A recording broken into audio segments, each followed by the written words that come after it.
Welkom by die Sepcast, waar ons dieper kyk, groter vrae vra en ontdek hoe Jesus steeds die wêreld verander. Een van die grootste mites van ons tyd is die idee dat jou lewe net aan jou behoort. Ons hoor dit oral, dis my lewe, my keuses raak niemand anders nie. Ek moet doen wat my gelukkig maak. Dit klink so bevrydend, maar dit is eenvoudig nie waar nie. Genesis wys dit op 'n verrassende manier. Noag se gehoorsaamheid red nie net sy eie lewe nie. Dit beïnvloed sy vrou, sy kinders, die volgende geslag en uiteindelik die voortbestaan van die skepping. Sy besluit het 'n rimpel-effek gehad wat baie verder gestrek het as wat hy ooit kon sien. Die teenoorgestelde is natuurlik ook waar. Ons ongehoorsaamheid bly selde by onsself.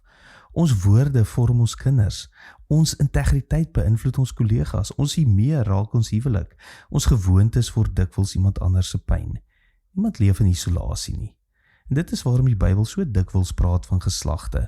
Nie omdat God mense vir hulle ouers se sonde straf nie, maar omdat ons lewens altyd deur ander lewens vloei. Goedheid versprei, sonde versprei, geloof versprei, hoop versprei. En daarom is elke dag belangriker as wat ons dink. Elke besluit is soos 'n klippie wat in 'n dam val. Jy sien dalk net die eerste klein kringetjie, maar God sien hoe daardie golwe deur jare, gesinne en selfs geslagte beweeg. Dit is presies hoe Jesus geleef het. Hy het nooit vir homself geleef nie. Elke woord, elke wonderwerk en uiteindelik die kruis verander.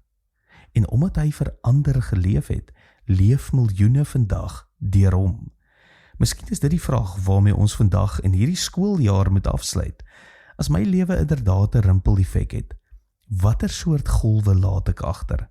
Bring my lewe meer hoop of meer vrees? Meer genade of meer bitterheid? Meer lewe of minder lewe?